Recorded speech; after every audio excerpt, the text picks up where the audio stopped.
It's nice to meet you if you're new here, but if you're not, welcome back. I'm Jo, and this is my art journey. So I hope you enjoy some soothing music and clips of a week of my life as a small business owner, as a full-time game design student, as a part-time employee, and as an artist. I am currently 27 years old, and I recently went back to college for, yes, the third time, and I'm completely starting in a new career. Here's a bit about my experience, my kind of life story leading up to this point, and kind of what I've learned about it.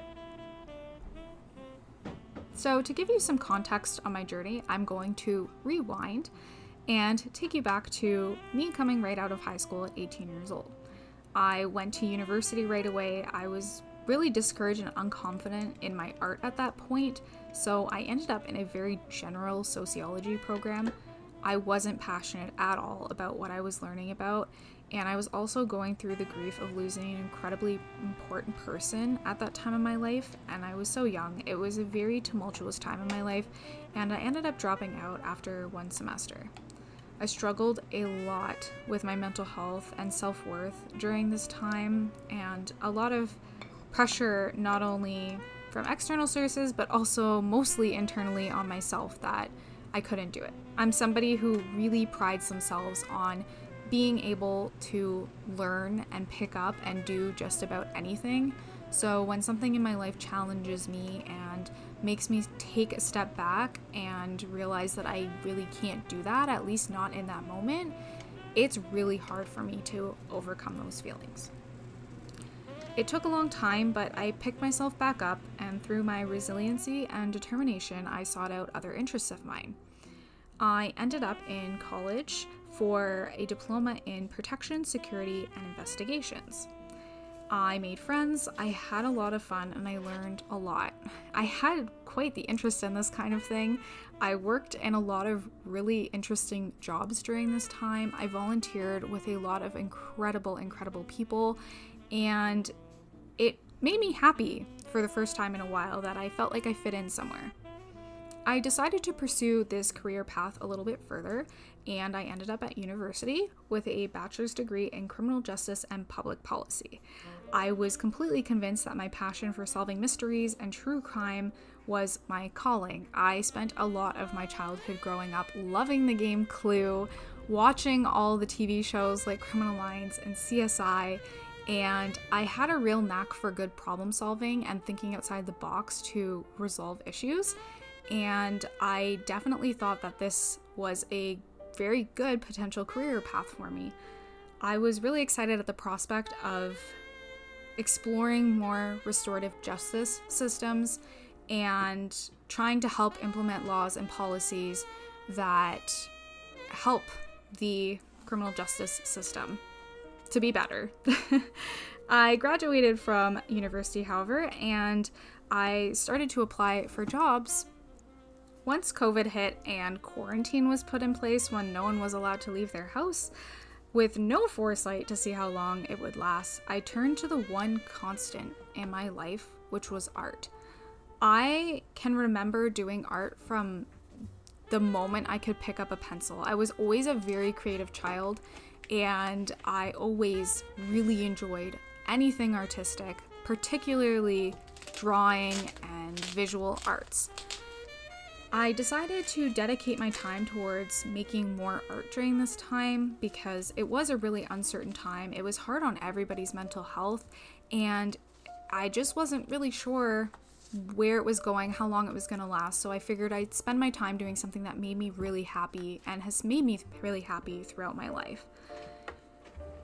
I started to get better, I started to practice a lot, and I started to dabble into exploring career options in the art field because it did make me really happy. And while I was excited at the prospect of leaning into my criminology background, I definitely preferred making my art through quarantine versus all the years and jobs that I had spent working in the criminology field. So I stumbled across the small business YouTube community, and I learned a ton from other artists running their own shops and selling their art, and it was incredibly inspiring. It sounded like a dream job, and so I worked tirelessly for months through quarantine, teaching myself how to draw digitally, how to market myself, how to create products, how to outsource products, and basically taught myself how to run a business from the ground up. I, to this day, am so incredibly proud of the Jo in that year, of everything that I overcame, of everything that I taught myself how to do, and just know that I'm capable of that is pretty amazing. And it's something that I definitely try to remind myself of. And well, I did it. I started a business. I launched Jollipop Studios in May of 2020. I had an extremely successful couple of years running Jollipop, but as quarantine came to an end and my life returned to quote unquote normal and people weren't shopping online as much, I knew I needed a more consistent form of income. I wasn't really ready to jump into a career in the art realm. I didn't feel like I had enough experience or education for that. So I returned to a job that I really enjoyed, and I worked my way up to a promotion in that, knowing that I wasn't going to stay there permanently, but it was definitely a solid source of income in the meantime. I absolutely love where I work, but I had a really tough time trying to balance needing a source of income and my passion for my art, and also wanting to pursue it further. I have a lot of great influences in my life that have led me into looking into a career as a game designer. And playing video games has always been a massive part of my life. I still remember playing Pokemon Sapphire and Harvest Moon on my silver Game Boy Advance SP. Video games have made the relationships in my life possible and have created stronger bonds between all of my really close friends, my relationship, my family, and it's just played a really big part in emotional connections and bonds in my life. It only seemed like obviously combining art and video games would be a dream job for me. I just never realized how attainable that would be. So at 27, I decided I was going to turn my entire life upside down. I was going to move to a new city, start all over again at school, and start a completely different career. Fast forward to present day. I am in a new city. I'm in my first ever apartment by myself. I'm in the second semester of my game design program, and it's really the first time in my life it just feels like a sigh of relief. Like all the pieces fit, and that this was my calling. Getting to do art every day, getting to learn new things every day about art, getting to feel like I'm really making significant progress in pursuing a career in game design has felt so fulfilling, and I am so incredibly grateful to even be in a position where I can be going through this transition of starting over. And yeah, I couldn't be more proud of myself, really. I've been reflecting a lot on how just a few years ago I felt so lost and so unsure of who I was. And all I wanted was to be doing my art full time and making the money doing it, to have my own apartment, to have a strong support system. And now I have all of those things because I manifested them and I put the work, dedication, and believed in my resiliency to achieve those goals and dreams.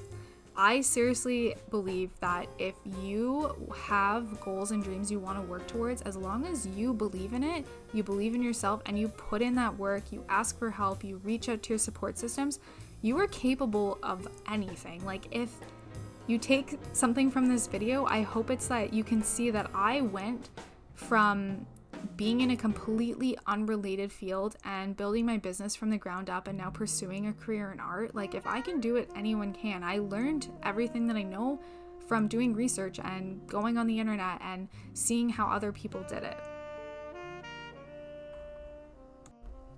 So here are 5 things that I feel like I've learned through my 20s that maybe you can resonate with in some way. So number 1, stepping out of your comfort zone can be really scary, especially when you compare yourself to others.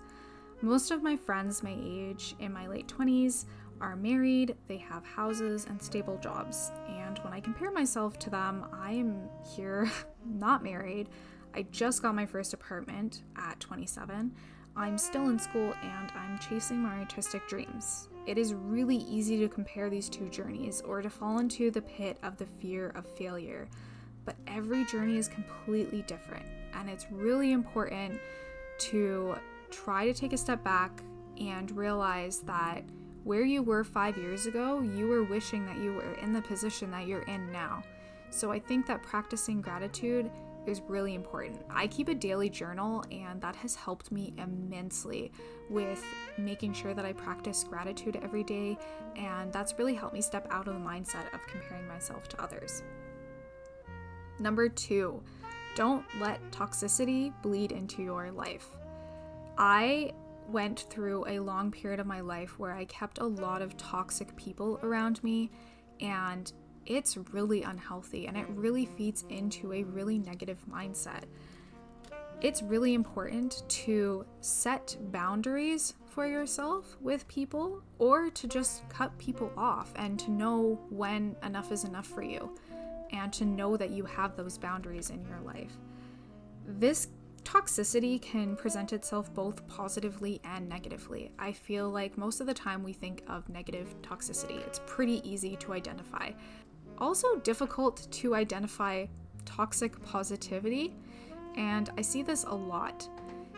Unfortunately, it comes across as good intentions and people trying to be positive, but when you have someone being positive 100% of the time, it's fake. No person is happy 100% of the time.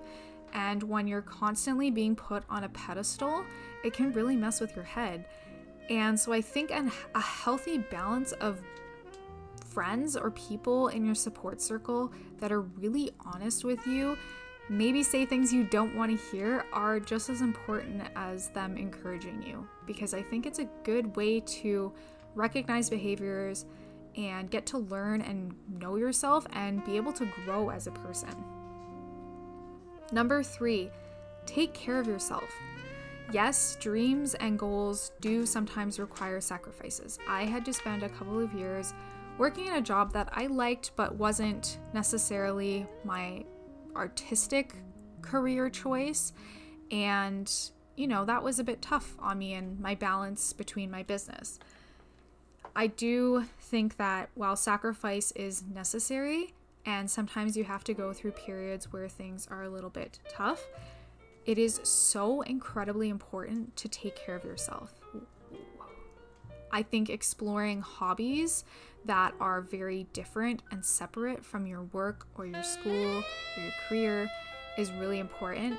I think having support systems and taking breaks and being okay with taking breaks is really important. I definitely fall into the trap of feeling guilty when I am not working 24/7 because I have so many things on my plate that I juggle. And it's really easy to fall into the trap of making yourself feel guilty for just taking a moment to rest and relax. But that rest and relaxation is vital to you being able to chase your dreams. You have to take care of yourself physically, emotionally, mentally, all of these things. It is really important to take care of yourself in order to be able to function day to day, to be able to pursue your dreams and your goals. I am a student that also runs a small business, that also works part-time, and also has other projects on the side. I have a very busy life. I also balance a relationship and friends and family. It is not easy.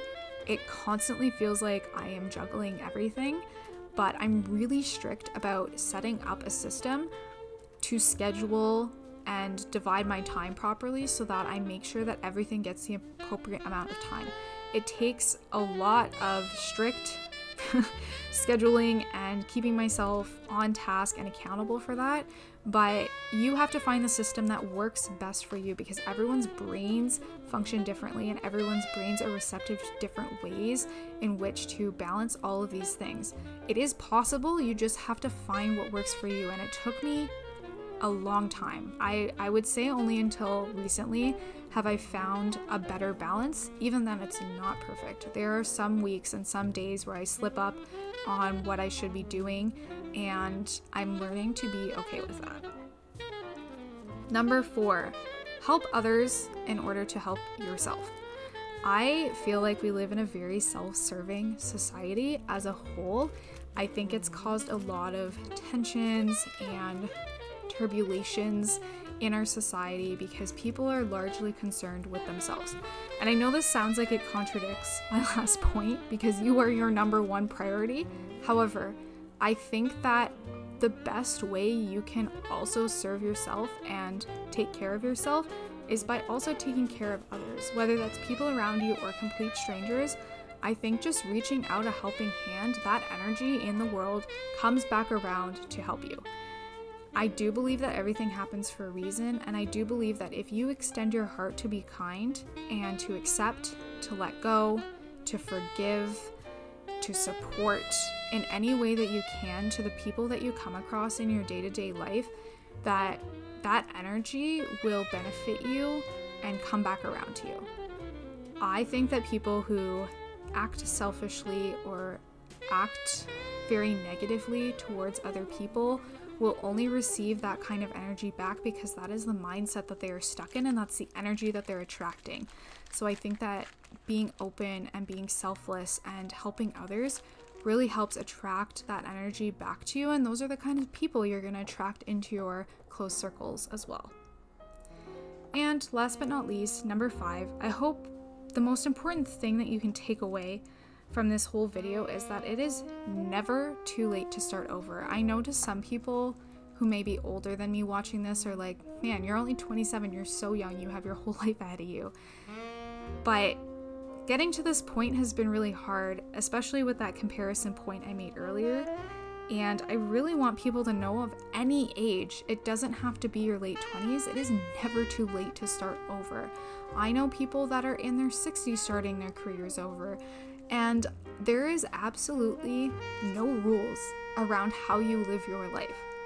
If you want to start over and do something completely different because what you're doing right now doesn't make you happy, do it. Life is too short to be doing things that you don't enjoy, especially when it comes to something like a career that you're going to spend, the next 40 plus years of your life doing. Anything that makes you feel passionate, that makes you feel happy, and pushes you closer to any dreams or goals that you have is worth doing. It is worth taking the chance to pursue that. Nothing is unattainable if you can believe in yourself and put in the work.